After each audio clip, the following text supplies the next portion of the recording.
Bueno, estimados colegas, la intención de esta clase sobre insuficiencia respiratoria aguda es generar algunos disparadores puntuales para poder indagar sobre los mismos en los artículos que tenemos colgados en el aula virtual y poder discutirlos y consensuar y contribuir conocimiento a los foros de trabajo de la misma aula. Así que bueno, la intención de esto es ir transitando por distintos momentos del proceso enfermero en la insuficiencia respiratoria aguda. Puntualmente, el primer aspecto que quiero traerles es una definición, como ustedes verán, muy general, pero en definitiva muy clarificante de qué es la insuficiencia respiratoria aguda. La insuficiencia respiratoria aguda se produce cuando el pulmón no puede cumplir dos elementos fundamentales, que son lograr oxigenar convenientemente la sangre arterial y o no poder eliminar adecuadamente el dióxido de carbono. Entonces, cuando hablamos de estos dos aspectos, puntualmente, siempre que nosotros detectemos estos gases en sangre arterial, vamos a plantearnos que la presión parcial de oxígeno igual o menor a 60 milímetros de mercurio genera insuficiencia respiratoria hipoxémica y que la presión parcial de dióxido de carbono mayor o igual a 60 milímetros de mercurio genera insuficiencia respiratoria hipercápnica. Claramente, tanto la hipercapnia o la hipoxemia pueden darse en forma individual o en conjunto, denominando a la insuficiencia respiratoria mixta. ¿Qué es lo que puede generar insuficiencias respiratorias agudas? Bueno, tenemos dos grandes grupos de causas. Estas causas las podemos definir entre intrapulmonares y extrapulmonares. Puntualmente, cuando hablamos de causas intrapulmonares, vamos a diferenciar inicialmente las que se producen dentro del alvéolo propiamente o en las vías aéreas bajas de conducción, que tienen que ver con la enfermedad pulmonar obstructiva crónica, el asma, la bronquitis, la bronquiolitis, la fibrosis quística, la neumonía, y cuando hablamos de neumonía podemos también relacionar a otras enfermedades infecciosas respiratorias.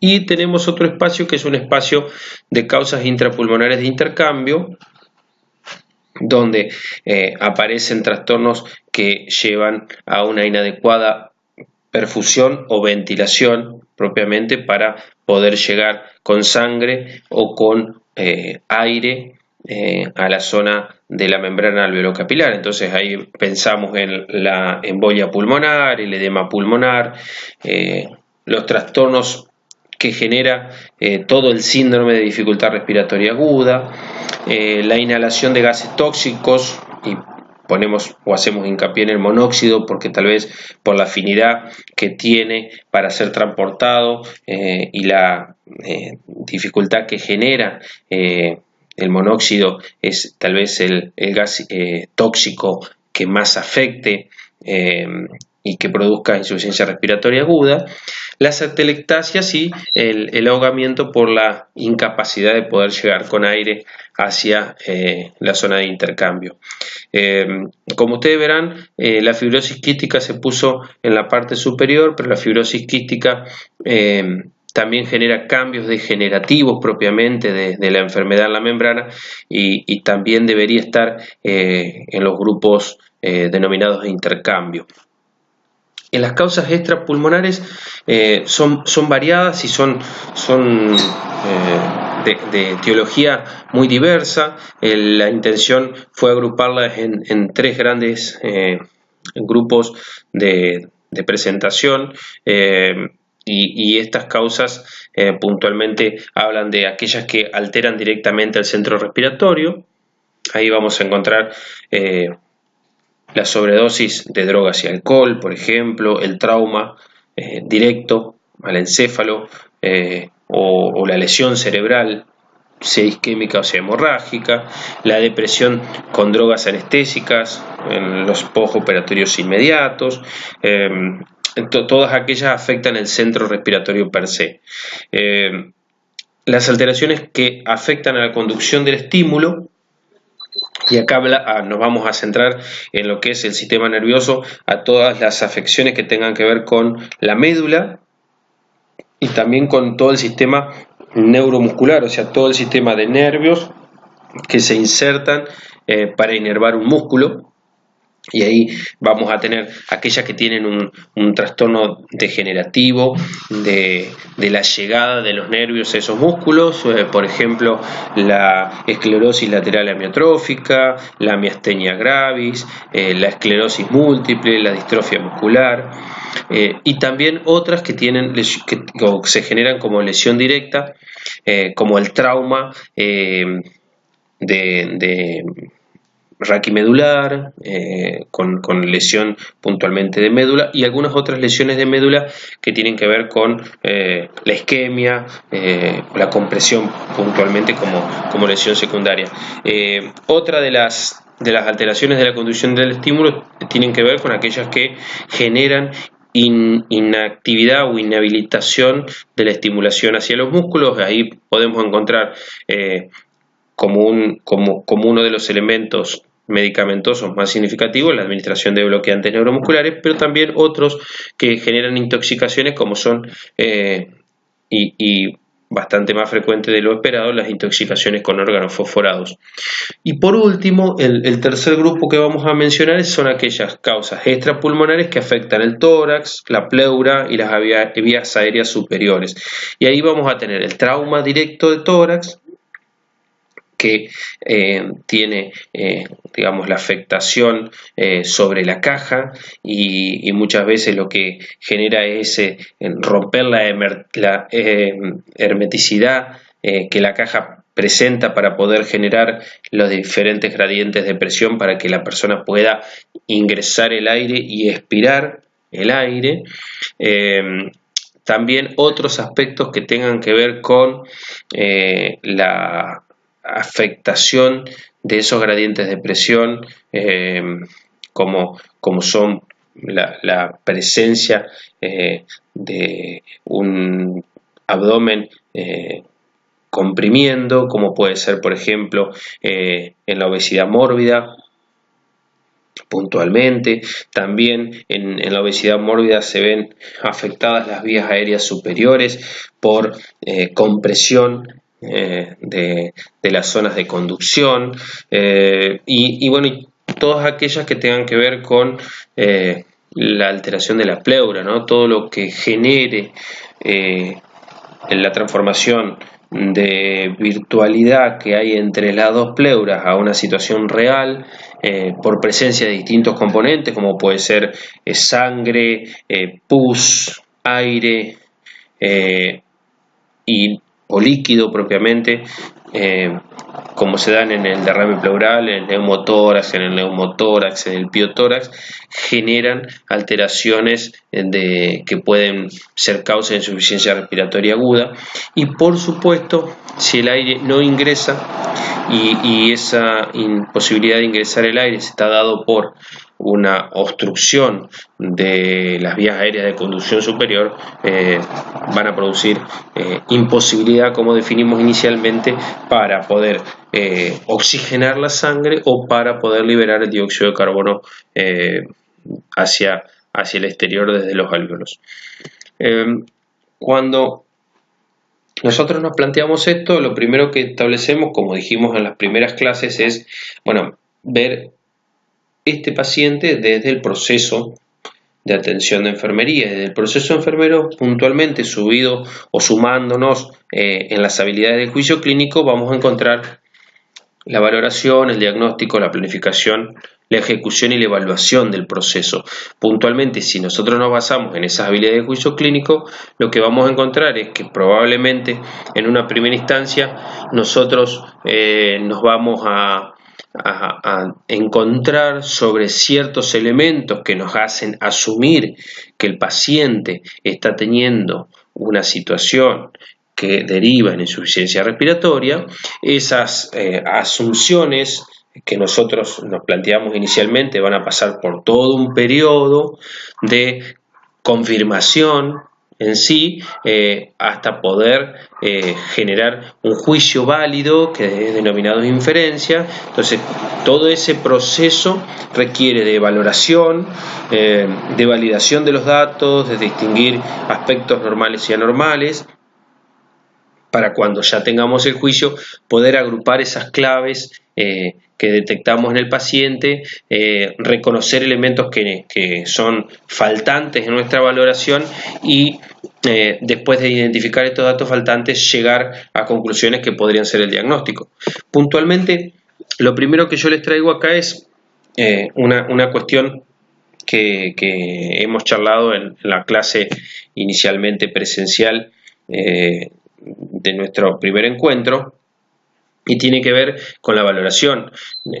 Frecuentemente la valoración es un momento de la primer toma de decisión, y bueno, lo que nosotros tenemos que establecer es si la situación de urgencia de ese paciente por la insuficiencia respiratoria aguda genera una valoración que debe ser recortada y buscando aspectos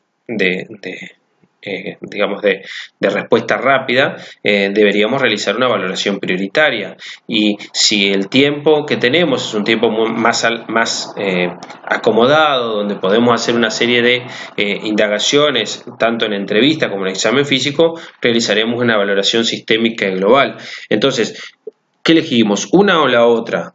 Puntualmente, lo que vamos a elegir muchas veces en estos pacientes, más cuando estamos planteándonos que el trastorno es una insuficiencia respiratoria aguda, vamos a hacer una valoración prioritaria. Esa valoración prioritaria va a asegurar ciertos elementos para detectar y determinar el riesgo de vida que ese paciente tiene, y ni bien tengamos una información mucho más acabada y con certeza en relación a ese riesgo, vamos a pasar en ese momento o posteriormente a una valoración sistémica y global, ya que es muy importante terminar de hacer una valoración mucho más amplia para poder identificar los causales que pueden haber generado esta insuficiencia respiratoria aguda que nos encontramos. Como ustedes ya sabrán, esto lo hemos charlado en reiteradas veces, nosotros tenemos para hacer la valoración 3 elementos fundamentales. Uno es la entrevista, otro es el examen físico y los estudios complementarios de estos 2 elementos.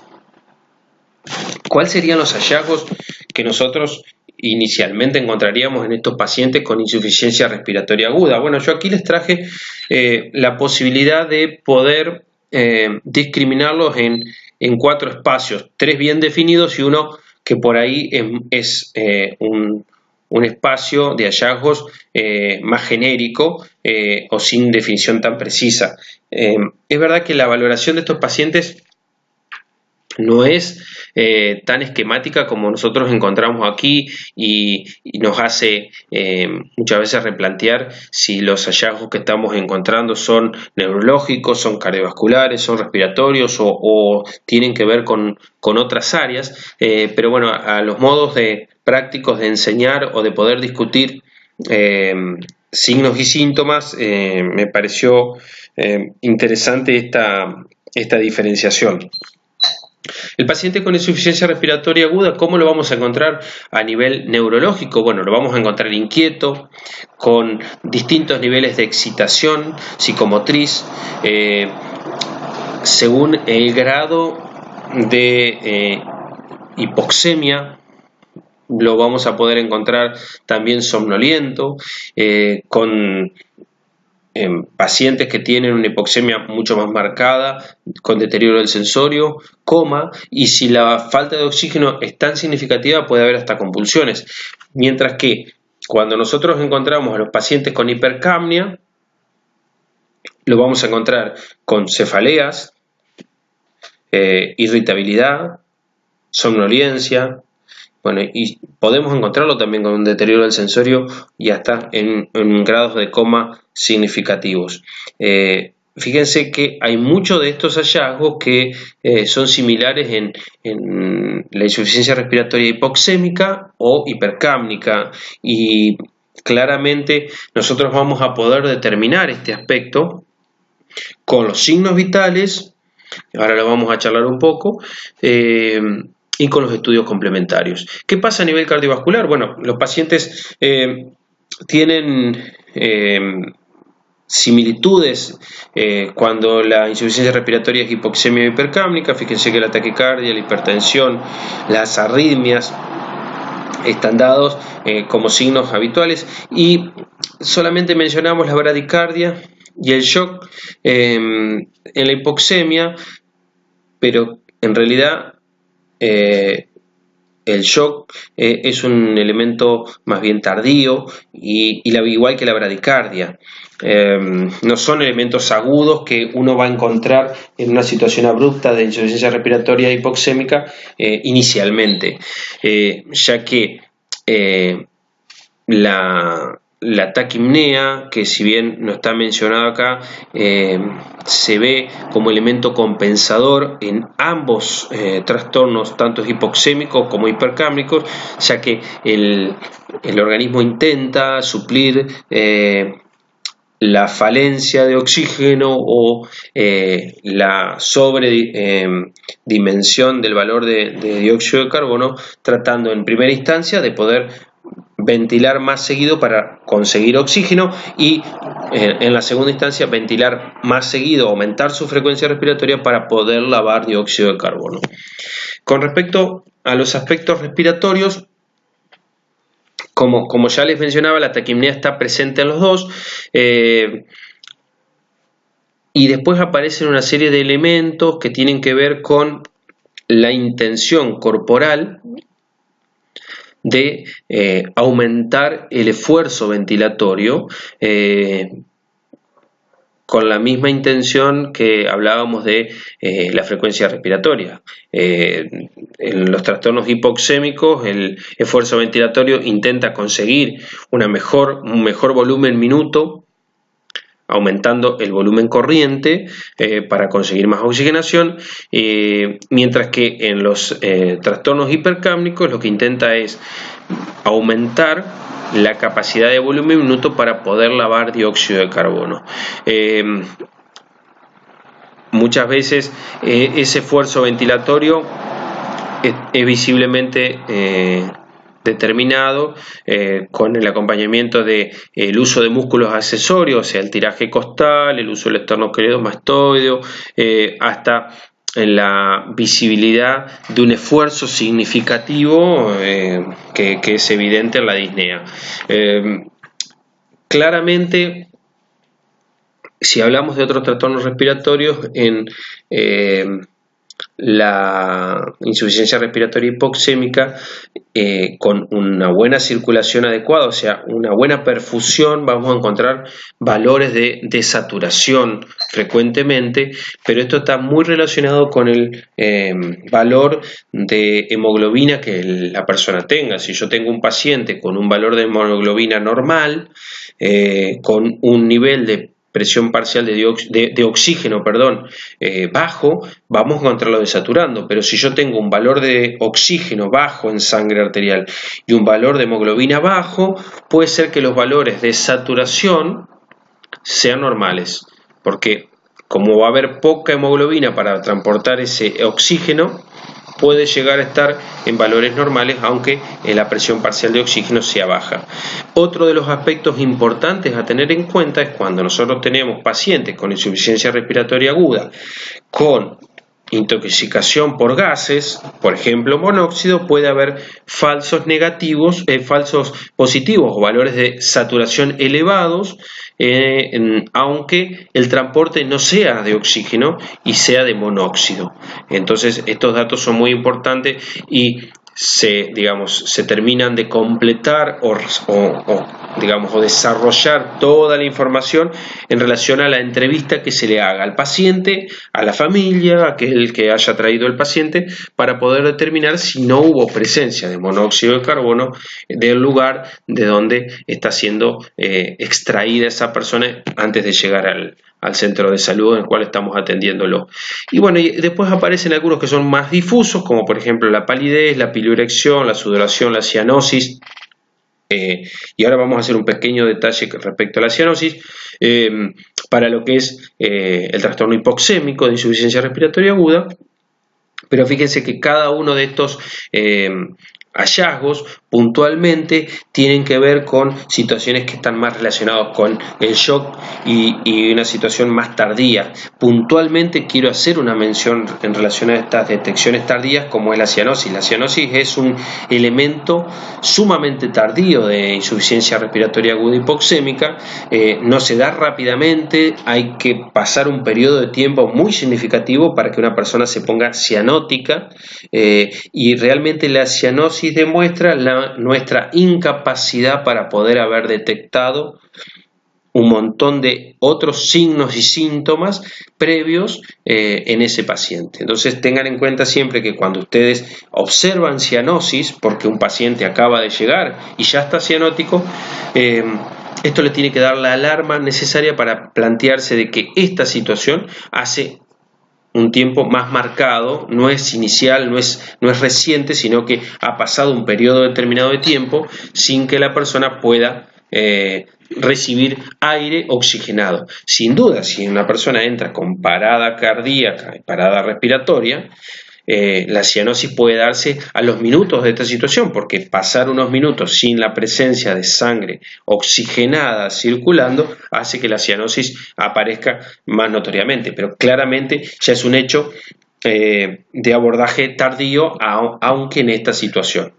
Pensar que una persona llega sin ser asistida con más de 5 a 10 minutos, estamos hablando de un hecho sumamente complejo por el abordaje tardío que estamos teniendo. Con respecto a la insuficiencia respiratoria hipercápnica, bueno, vamos a encontrar otros efectos que tienen que ver con la presencia del dióxido de carbono en dosis elevadas en sangre arterial, como por ejemplo la vasodilatación,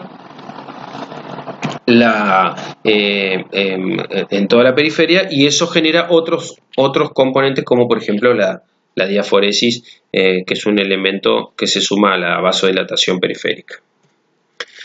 Puntualmente, bueno, cuando nosotros nos planteamos los diagnósticos de enfermería, siempre tengamos presente que los diagnósticos de enfermería intentan, como elemento fundamental, promover la salud, establecer prioridades, definir problemas reales y potenciales y controlar los factores de riesgo. Estos 4 elementos siempre van a estar asociados al diagnóstico, porque en definitiva el diagnóstico es quien regula estos 4 elementos cuando nosotros lo abordamos. Entonces tengan presente siempre que alguno de estos elementos estamos buscando cuando estamos diagnosticando. ¿Cuáles son los diagnósticos directos que frecuentemente encontramos en estos pacientes con insuficiencia respiratoria aguda? Bueno, después los invito a buscarlos en la aplicación de diagnóstico enfermero que tenemos, pero fíjense, para poder encontrar bien la definición, encontrar las características definitorias, encontrar los factores relacionados y que ustedes puedan tener una precisión más exacta y poder, después de leer esto, ir a ver esos pacientes que atendemos todos los días para ver en qué pacientes de esos que atendemos todos los días nosotros encontramos este diagnóstico. Pero vamos a encontrar el patrón respiratorio ineficaz, es un hecho casi habitual, porque va a estar presente en la mayoría de estos pacientes. El deterioro de la ventilación espontánea lo vamos a encontrar puntualmente en todo aquel paciente que nosotros tengamos la dificultad o la alteración de esa ventilación, o sea, aquellos pacientes que no puedan sostener su ventilación porque es sumamente superficial, porque su frecuencia respiratoria está afectada, porque su bomba muscular no consigue generar una adecuación de la ventilación, claramente también va a estar presente. Allá arriba el deterioro del intercambio gaseoso. Bueno, el deterioro del intercambio gaseoso fíjense que cuando hablábamos de definición de insuficiencia respiratoria aguda, hablábamos de dos trastornos que están relacionados con una inadecuada situación de intercambio. Entonces, el deterioro del intercambio gaseoso va a estar presente siempre en estos pacientes. Claramente, si nosotros establecemos la definición puntualmente del deterioro del intercambio gaseoso o deterioro del intercambio de gases puntualmente en el libro de diagnóstico de enfermero, hablamos de que es un exceso déficit en la oxigenación o en la eliminación del dióxido de carbono. O sea, va a ser un déficit de oxígeno o un exceso de dióxido de carbono en el intercambio de la membrana alveolo capilar, ¿no? Fíjense que después aparecen algunos diagnósticos de riesgo y un diagnóstico que también puede aparecer directamente relacionado con la insuficiencia respiratoria aguda, la intolerancia a la actividad. O sea, si yo tengo un déficit de oxígeno porque tengo una afectación de intercambio, claramente no voy a poder hacer una serie de actividades porque todas estas actividades requieren oxígeno para poder movilizar los músculos, para poder hacer una serie de esfuerzos establecidos a nivel orgánico. Y después aparecen dos diagnósticos de riesgo, ¿no? El riesgo que tiene que ver con el riesgo de perfusión tisular ineficaz, cerebral, cardíaca, renal. Habla puntualmente de que esa perfusión tisular, ¿por qué se transforma en ineficaz? Porque claramente no lleva el oxígeno adecuado cuando hablamos de insuficiencia respiratoria hipoxémica, o no vuelve con la concentración de dióxido de carbono adecuado cuando hablamos del intercambio alterado por hipercapnia. Cualquiera de las dos opciones son significativamente riesgosas y lo que hay que tener en cuenta es puntualmente que estos diagnósticos son los más frecuentes y son los diagnósticos directos de insuficiencia respiratoria aguda, pero puntualmente si nosotros nos planteamos, bueno, pero son los únicos diagnósticos que vamos a encontrar en estos pacientes con insuficiencia respiratoria aguda, y no, hay un montón de diagnósticos que en definitiva son generados por lo que está sucediendo, que podríamos determinarlos como diagnósticos indirectos que están presentes en estos pacientes. Y fíjense, ¿cuántos diagnósticos indirectos podemos encontrar? Muchos, y van a estar muy específicamente presentes en base a la situación general del paciente y a la insuficiencia respiratoria que el paciente presente. Entonces, bueno, podemos tener en aquel paciente que no puede comer porque lo que necesita es respirar y está con una taquipnea muy marcada, haciendo un uso de músculos accesorios, un esfuerzo ventilatorio muy significativo, claramente al no poder comer y esto mantenerse en un tiempo determinado, son, 6 horas, 12 horas, 24 horas, va a tener un desequilibrio nutricional por defecto. Claramente, aquel paciente que está continuamente haciendo un gran esfuerzo para poder intercambiar y en algún caso no puede resolverlo ventilando en forma espontánea y se le coloca, por ejemplo, un tubo endotraqueal, va a tener un deterioro de la deglución. Bueno, ese paciente no va a poder deglutir, no va a poder alimentarse. Aquel paciente que tiene menos de 60 milímetros de mercurio de presión parcial de oxígeno va a tener un gran problema para sostener su autocuidado, o sea, todo aquello que hacía anteriormente y que por hacerlo per se solo gasta oxígeno, va a tener que evitarse de hacer. Entonces no se va a poder bañar, no va a poder alimentarse, no se va a poder vestir, no va a poder ir al baño a eliminar como habitualmente lo hacía, y todo eso genera déficit de autocuidado. Como dijimos anteriormente, este déficit de autocuidado también va a generar deterioros en la eliminación. Va a ser un paciente que muchas veces va a quedar en reposo, y ese reposo mismo va a generar disminución de los movimientos peristálticos, de la inactividad, va a generar trastornos en el ritmo evacuatorio y ese paciente va a tener un deterioro de la eliminación, sumado a que si llegara a estar en requerimientos de ventilación mecánica, las drogas de pseudoanalgesia puntualmente afectan directamente el peristaltismo y también van a generar un deterioro en la eliminación. Si tuviera con drogas de pseudoanalgesia, ese paciente no va a tener la capacidad de poder detectar o identificar los momentos donde tenga intención de hacer eliminación urinaria, o sea que claramente vamos a tener que asistirlo y eso también genera un deterioro de la eliminación espontánea. Aquellos pacientes que puntualmente estén con una taquipnea tan marcada, con un esfuerzo muscular y de uso de músculos accesorios, va a tener más dificultades para poder generar una comunicación efectiva. Entonces el deterioro de la comunicación verbal también se puede dar según el estado del paciente. No va a poder caminar, entonces el deterioro de la ambulación, como dijimos anteriormente cuando hablábamos de déficit de autocuidado, puede estar presente, pero fíjense también que aparecen otros diagnósticos que tienen que ver con la afectación de otras necesidades que habitualmente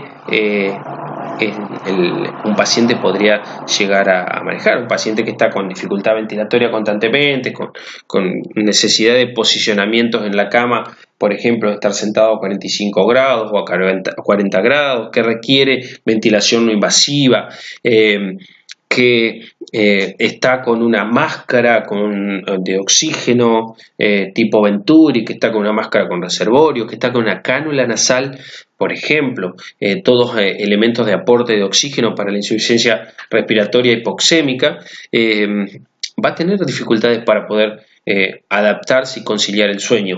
Y eso está presente en estos pacientes, pero también en aquellos pacientes que tienen insuficiencia respiratoria hipercápnica, la excitación misma, la cefalea misma también va a generar trastornos del patrón del sueño.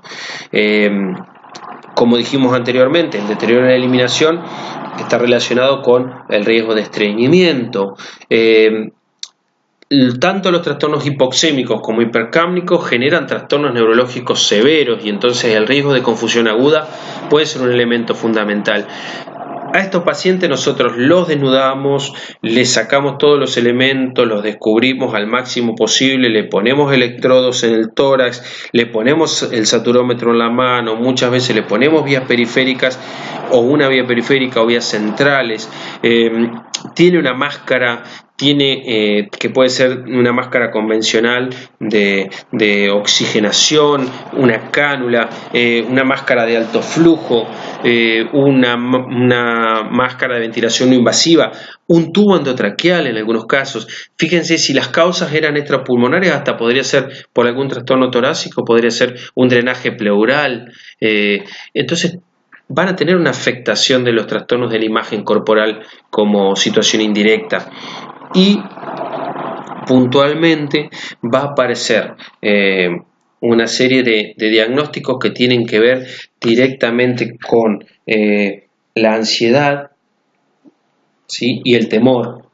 Y puntualmente la ansiedad y el temor tienen que ver directamente con esa situación de no poder respirar adecuadamente y eso genera una sensación de muerte inminente que frecuentemente los pacientes nos plantean, nos comentan y ese aspecto no es un aspecto menor como diagnóstico indirecto para poder tratar, ya que estos pacientes nosotros tenemos que hacer una contención emocional muy fuerte para que puedan sostener y aceptar el tratamiento que en este momento requieren para poder suplir o solucionar su trastorno de insuficiencia respiratoria aguda, ¿no?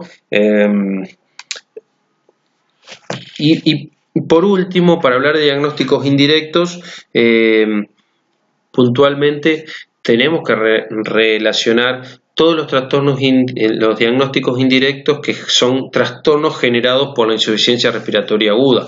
Entonces, ¿va a haber riesgo de infección? Sí, porque muchas veces nosotros invadimos a estos pacientes, sea con una sonda de aspiración para sacarles secreciones, pero también puede ser con un tubo endotraqueal, pero también es cada vez que nosotros lo punzamos para sacar sangre, para ver cómo está el estado ácido-base.